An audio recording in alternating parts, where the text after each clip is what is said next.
Side പോക്കറ്റ്സും ഉണ്ടായിട്ടാണ് ഇപ്പോൾ മനസ്സിലാക്കിയിരിക്കുന്നത്. Side pockets അപ്പോൾ നേരെയല്ല, ഇടയ്ക്ക് ചില പ്രദേശങ്ങളിൽ അങ്ങോട്ടും ഇങ്ങോട്ടും സൈഡിലേക്കും ഓപ്പണിംഗ് വന്നിട്ടുണ്ട്. അപ്പൊ അവിടെയും പരിശോധിക്കേണ്ടതുണ്ട്. നമ്മൾ പലരും സ്ട്രേറ്റ് ആയിട്ട് ട്രാക്ക് അല്ല കനാല് പോകുന്നതല്ല, അതിന്റെ ഉപചാനൽസ് ഉണ്ട് പലതും. അപ്പൊ കംപ്ലീറ്റ് ആ റൂട്ട് മനസ്സിലായാൽ അവിടെയൊക്കെ വലിയ കട്ടിക്കണക്കിന് വേസ്റ്റ് കിടക്കുകയാണ്. അപ്പൊ അതൊക്കെ നീക്കം ചെയ്ത് അത് എവിടെയാണെന്ന് പറയാൻ പറ്റാത്ത സ്ഥിതിയാണ്. അത് അതിനുള്ള പരിശ്രമം നടക്കുന്നത്. റെയിൽവേ ഓഫീസ് എല്ലാം അവിടെ ഉണ്ട്. അപ്പൊ അതുമായിട്ട് സംസാരിച്ച് ബഹുമാനപ്പെട്ട മന്ത്രി തന്നെ അതുമായിട്ട് നെഗോഷിയേറ്റ് ചെയ്ത് അതിനൊരു രൂപരേഖ നൽകിക്കൊണ്ടിരിക്കുകയാണ്. ഞങ്ങളുടെ ഇപ്പൊ ഗവൺമെന്റിനെ സംബന്ധിച്ചിടത്തോളം നമുക്ക് ഒഴുക്കിൽപ്പെട്ടു പോയ തൊഴിലാളിയെ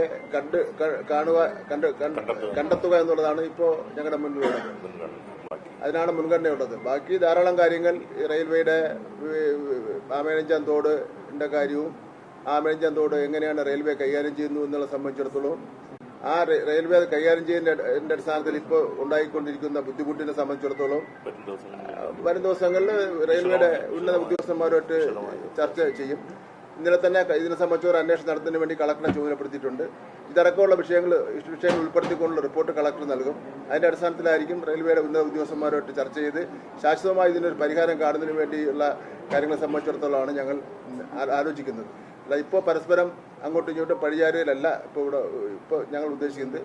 എത്രയും എങ്ങനെ ഇവിടെ ചർച്ച ചെയ്ത് തീരുമാനങ്ങളെടുത്ത് എല്ലാ ഡിപ്പാർട്ട്മെന്റും ഒരു മനസ്സോടുകൂടി ഇന്ന് പ്രവർത്തിക്കണം എന്നുള്ളതിനുള്ള നിലപാടാണ് സ്വീകരിച്ചിരിക്കുന്നത്.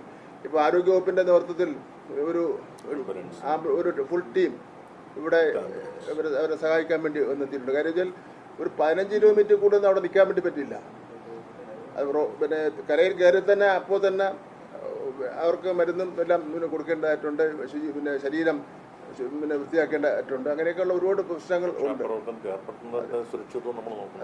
സാധാരണഗതിയിലുള്ള ഒരു രക്ഷാപ്രവർത്തനത്തെക്കാൾ തീവ്രമാണ് ഇവിടുത്തെ ഈ രക്ഷാപ്രവർത്തനം എന്ന് പറയുന്നത്. പക്ഷെ എങ്കിലും അതൊന്നും നമുക്ക് അഭിമാനം തോന്നും. നമ്മുടെ പിന്നെ ഫയർ റെസ്ക്യൂവും അതുപോലുള്ള ഇതിന്റെ രക്ഷാപ്രവർത്തനത്തിൽ പങ്കെടുക്കുന്ന ആൾക്കാർ ഇവിടെ അതിലിറങ്ങി ഈ കാര്യങ്ങൾ ചെയ്യുന്ന കാണുമ്പോൾ, രക്ഷാപ്രവർത്തനം നടത്തുന്ന കാര്യമ്പോൾ യഥാർത്ഥത്തിൽ നമുക്ക് അഭിമാനം തോന്നുകയാണ്. അവരെ അഭിനന്ദിക്കാൻ നമുക്ക് ഇപ്പം ഇത് അവസരം അല്ലാത്തതുകൊണ്ട് ഞാൻ പറയുന്നില്ല. അതുപോലെ തന്നെ മാധ്യമങ്ങൾ ഇന്നലെ ഈ സംഭവം ഉണ്ടായ മുതൽ 11 മണി മുതൽ തന്നെ മാധ്യമ സുഹൃത്തുക്കൾ വൈകുന്നേരം ഇവിടെ രക്ഷാപ്രവർത്തനം അവസാനിക്കുന്നതുവരെ മാധ്യമ പ്രവർത്തകരുടെ ഉണ്ടായി ജനങ്ങളുടെ ഇടയിൽ നാട്ടുകാരുടെ ഇടയിൽ ഈ വിഷയം കൊണ്ടുവരുന്നതിന് വേണ്ടിയുള്ള പരിശ്രമം നടത്തിയിട്ടുണ്ട്. ഞാൻ നേരത്തെ പറഞ്ഞ പോലെ ബഹുമാനപ്പെട്ട മുഖ്യമന്ത്രി ഇപ്പോൾ പത്മകുമാറിനെ വിളിച്ചിപ്പോൾ സംസാരിച്ചു. നമ്മുടെ യോഗം ആരംഭിക്കുന്നത് തൊട്ട് മുമ്പ് തന്നെ കളക്ടറെ വിളിച്ച് സംസാരിച്ചു. ഞാൻ സംസാരിച്ചിട്ടാണ് മുഖ്യമന്ത്രിയായിട്ട് സംസാരിച്ചിട്ടാണ് ഈ യോഗം വിളിച്ചു ചേർക്കാൻ തന്നെ വന്നിട്ടുള്ളത്. അപ്പോൾ ഒരു ഗവൺമെന്റിനെ സംബന്ധിച്ചിടത്തോളം എന്തൊക്കെ പിന്നെ സാധ്യമായ കാര്യങ്ങൾ അത് അങ്ങേറ്റം വരെ ചെയ്യുന്നതിന് വേണ്ടിയുള്ള തീരുമാനങ്ങളാണ് ഇപ്പോൾ കൈക്കൊണ്ടിരിക്കുന്നത്.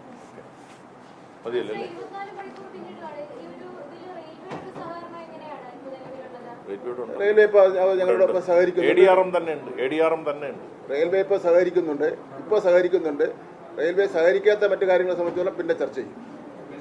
മഴ പെയ്യുമ്പോൾ തിരുവനന്തപുരത്ത് വെള്ളക്കെട്ടുണ്ടാകുന്ന ഒരു പ്രധാന കാരണം ഈ ആമഴഞ്ചാൻ തോടിലെ പാർവതി പുത്തനാറിലെ മാലിന്യം നീക്കം ചെയ്യുന്നതിലാണ്. പല പ്രാവശ്യം നാട്ടുകാരും അതുപോലെ പലരും പരാതി പറഞ്ഞിട്ടുണ്ട്. ഇപ്പൊ റെയിൽവേ തന്നെ ഇത്രയും ഇതുണ്ട്. അപ്പൊ കുറച്ചുകൂടി കാര്യക്ഷമമായ നഗരസഭ മാത്രമല്ല അതായത് 95 തിരുവനന്തപുരം കോർപ്പറേഷൻ മേയർ ഞാനാണ്. അന്ന് ഈ ആമഴഞ്ചാൻ തോട് ശുചീകരിക്കുന്നതിന് വേണ്ടി അന്ന് കുഞ്ഞാലിക്കുട്ടി പിന്നെ മന്ത്രിയാണ്.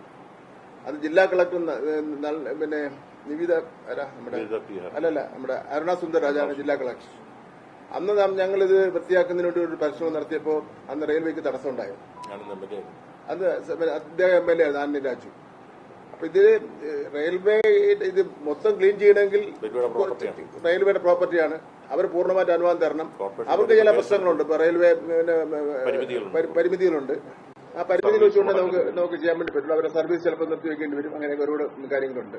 ഇതെല്ലാം പെട്ടെന്ന് കോർപ്പറേഷൻ നിലയെ കൊണ്ട് ചേരാൻ വേണ്ടി നോക്കില്ല.